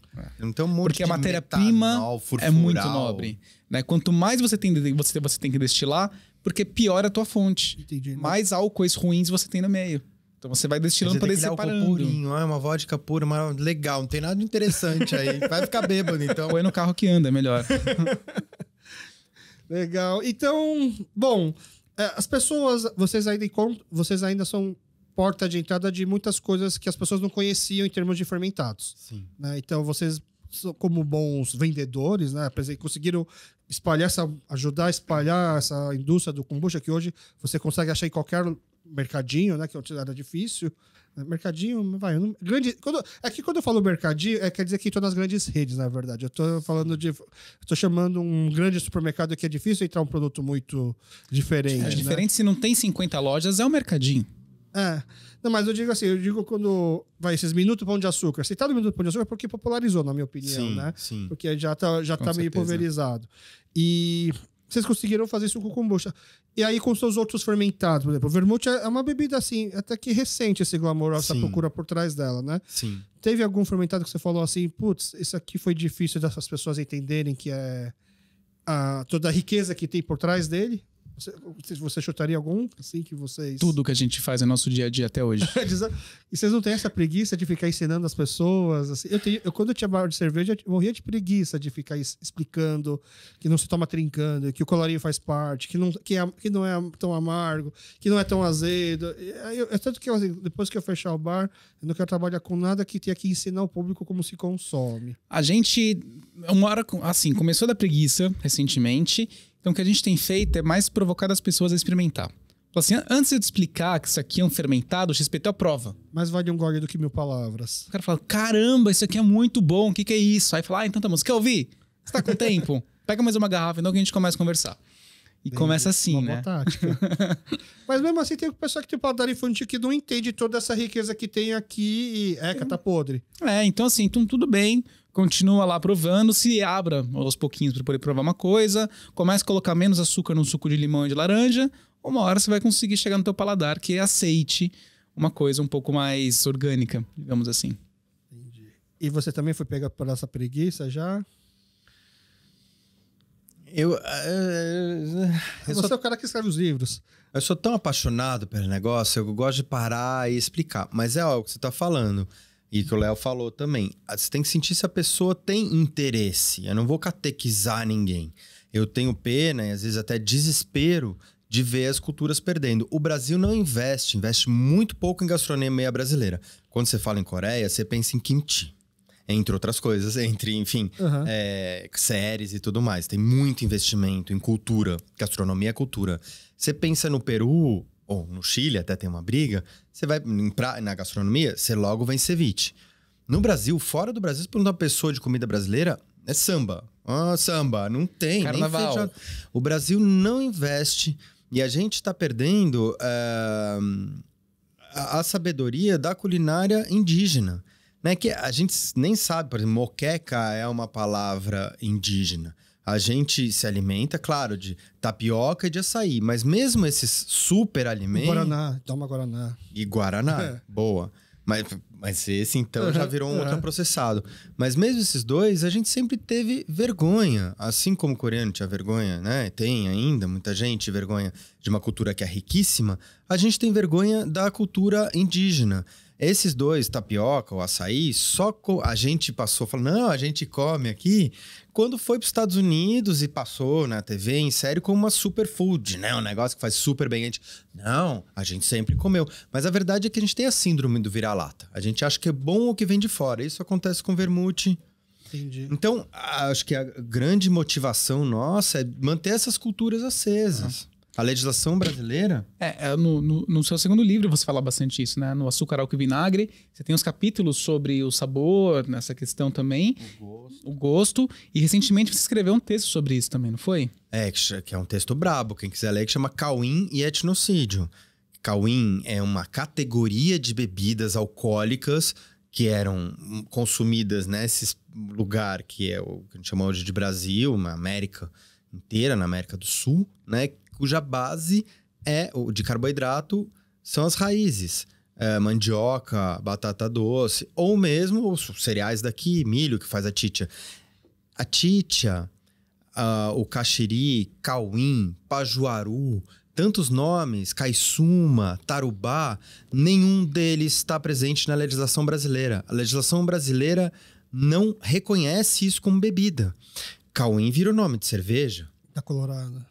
E está registrado. Então, o INPI, o órgão que faz o registro de marcas e patentes, por ignorância, ou espero que seja apenas ignorância, liberou o registro de um nome de uma bebida indígena para uma bebida que é feita com malte e lúpulo, que são dois botânicos que não são brasileiros. Nada contra. A gente ama a cerveja, mas esse nome não pode... É um nome próprio. É igual você ter, por exemplo, uma cerveja chamada vinho. Entendi. Vinho é o nome de uma categoria de bebida. Como é que você tem uma cerveja chamada Cauim? Ninguém sabe isso. Porque... Se eu pegar um monte de vegetal, tacar um monte de vinagre em cima e falar que é quinti, você vai acreditar? E sabe que meus pais, quando eles mudaram para a Coreia, eu ficava tentando imaginar assim, agora meus pais estão lá, vou tentar achar algum comércio, alguma coisa que eu possa fazer para justificar as viagens. E aí eu pensei assim, agora na Coreia, em cada esquina tem um café. E na minha cabeça, o que combina com o café é pão de queijo. Aí eu pensei, será que eu não vou conseguir botar o pão de queijo no mercado coreano? Vamos ver como se faz o pão de queijo. Aí eu me assustei que o pão de queijo devia se chamar pão de mandioca, na verdade. Não é um pão de queijo. Né? O ingrediente menos importante que vai lá é o queijo, não? Sim.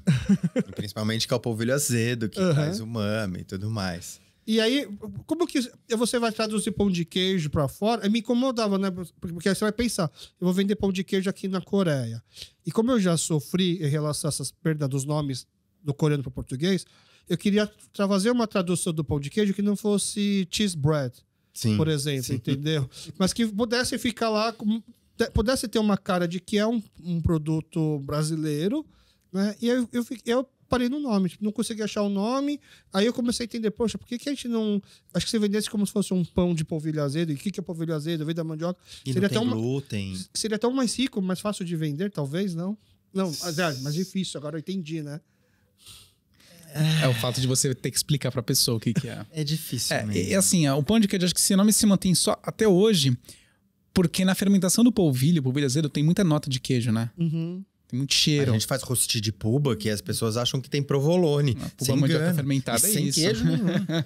Faz a mandioca, rala, fermenta, rala e frita, assim. Você fala que você colocou um monte de provolone no meio. A pessoa acredita. Nada. Mas aí a gente vai comprar uma briga com Minas, falando que vamos mudar o nome de pão de queijo. Deixa pra lá, né? Melhor não. Pra mim nunca vai mudar na vida. Acho que vai ser sem pão de queijo. Mas é mais ou menos isso que, né, a gente tá falando. Se você pega a verdura, joga vinagre, você acredita que é um kimchi, por exemplo? Eu posso pegar qualquer pão, botar queijo e... Aí tá vendo o perigo, assim, né? Sim. Aí eu traduzo o pão de queijo como cheese bread. Aí lá fora começam a fazer pão com queijo e falar que é pão de queijo. Nossa. Entendeu? Não, e se você pensar, acho que pão de queijo é uma das coisas mais vegetarianas que tem por aí, né? Porque falam que tem que, aliás, veganas. Porque muita gente não vai queijo. Dá pra fazer o pão de queijo vegano, sim. Exato. Sem precisar botar um queijo vegano, na Com verdade. uma boa fermentação, por conta da fermentação do Por conta da polvilho. Total. Entendi.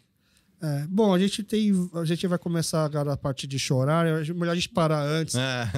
Quando eu começo a falar sobre as dores da profissão, assim... Aí Eu vou até comer mais, viu?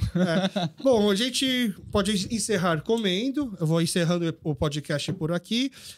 Companhia dos Fermentados, super fácil de achar, vai estar lá nos nossos links também, tá bom?